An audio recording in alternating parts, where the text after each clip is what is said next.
Johnson ने भारत को किया पस्त, दक्षिण अफ्रीका को सीरीज क्लीन स्वीप का सपना। जायसवाल के 58 और वॉशिंगटन के 48 ही भारत की ओर से एकमात्र रोशन पल रहे, जबकि जॉनसन की शॉर्ट बॉल रणनीति ने भारतीय बल्लेबाजों को खूब परेशान किया। अगर चाहे तीसरे दिन की पिच पर, जहां अब भी रक्षात्मक खेल से टिकना मुश्किल था, भारत 95 पर एक विकेट से आगे बढ़ते हुए अचानक 122 पर 7 विकेट तक ढह गया। इसके साथ ही मैच और सीरीज को बराबरी पर लाने की उसकी उम्मीदें लगभग खत्म हो गईं। भारत पहले से ही पिछड़ चुका था, क्योंकि दक्षिण अफ्रीका ने पहली पारी में 489 रन बनाए थे और सीरीज में 1-0 की बढ़त भी अपने नाम कर ली थी। दिन के दूसरे घंटे में घटनाएं तेजी से बदली, जब स्पिनरों साइमन हार्मर और केशव महाराज की कुछ गेंदें अचानक अतिरिक्त टर्न और उछाल लेने लगी। हालांकि वॉशिंगटन सुंदर और कुलदीप यादव ने बाद में लगभग 35 ओवर तक बिना किसी परेशानी के साझेदारी निभाई, जिससे साफ हो गया कि शुरुआती नमी ही वजह थी कि कुछ गेंदें अनियमित व्यवहार कर रही थीं। लेकिन जॉनसन ने पिच की मुश्किलों से ऊपर उठते हुए आक्रामक शॉर्ट पिच गेंदबाजी की और टेस्ट क्रिकेट में अपना चौथा 5 विकेट हॉल हासिल किया। इसके साथ ही उनकी लय बदलने वाली 93 रनों की पारी और यशस्वी जायसवाल, भारत के इस सीरीज के एकमात्र अर्धशतकवीर, का शानदार कैच भी उनकी ऑलराउंड सफलता का हिस्सा रहा। भारत में बॉल बाय बॉल रिकॉर्ड शुरू होने के बाद किसी भी गेंदबाज ने एक पारी में बाउंसरों से इतने विकेट कभी नहीं लिए हैं। इन खतरनाक बाउंसरों ने एक सामान्य सी लग रही पिच पर ध्रुव जुरेल, रविंद्र जडेजा, नीतीश कुमार रेड्डी और जसप्रीत बुमराह को पवेलियन भेज दिया। इयान बॉथम के जन्मदिन पर जॉनसन की यह 6 विकेट की पारी भारत में किसी विदेशी खिलाड़ी के महान ऑलराउंड प्रदर्शन, 1980 के जुबली टेस्ट में बने शतक और 13 विकेट की याद दिलाती है। पहले सत्र के ब्रेक के आसपास लगभग पुरानी गेंद से 8-1-18-4 के स्पेल में जब जॉनसन ने मैच का रुख ही बदल दिया, उससे पहले दक्षिण अफ्रीका को कुछ किस्मत का सहारा और युवा भारतीय बल्लेबाजों के संभावित घबराहट भरे खेल का लाभ मिला। 1960 के दशक के बाद पहली बार भारत के नंबर 3 और 4 बल्लेबाज मिलकर सिर्फ 1 शतक और 1000 से कम करियर रन रखते हैं। यह मैच पूर्व भारत में खेला जा रहा है और पहले 2 दिनों में जल्दी सूर्यास्त की वजह से 10 ओवर भी गंवाने पड़े हैं। शायद यही कारण रहा कि भारत ने कुछ हद तक जल्दबाजी भरा बल्लेबाजी रवैया अपनाया। भारत को यह मैच जीतना जरूरी है ताकि 12 साल बाद दूसरी बार घरेलू टेस्ट सीरीज हारने से बच सके, जबकि पिछले 12 महीनों में एक हार पहले ही लग चुकी है। तेज गेंदबाजों के पहले आधे घंटे के बाद के अधिकतर 1 घंटे में सिर्फ 4 गेंदें ऐसी थीं जो असामान्य रूप से उछली या घूमी।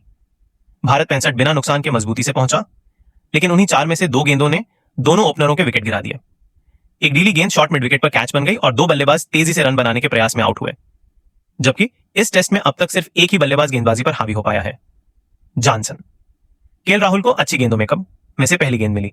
महाराज ने उन्हें 69 किलोमीटर प्रति घंटा की स्पीड पर बोल्ड किया, जो भारत के किसी भी फिंगर स्पिनर से काफी धीमी थी।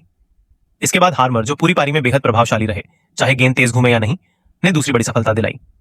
जायसवाल बचाव और आक्रामक दोनों ही तरीकों में सहज दिख रहे थे, लेकिन इस गेंद पर उन्होंने बैकफुट से खेलते हुए शॉट को आधा रोक दिया, क्योंकि गेंद रुककर ऊपर उठ गई।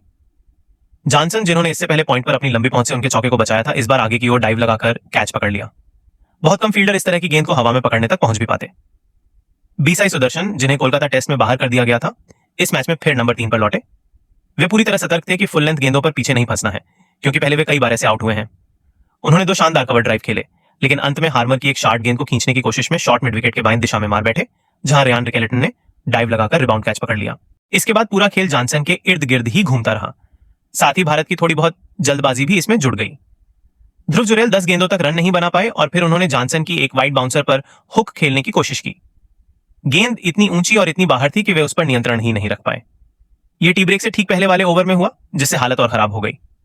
टी के बाद कप्तान ऋषभ पंत ने जॉनसन पर अटैक करने की कोशिश की और आगे बढ़कर शॉट खेलने गए, लेकिन सिर्फ एक एंच लगा और कीपर के हाथों में कैच चला गया।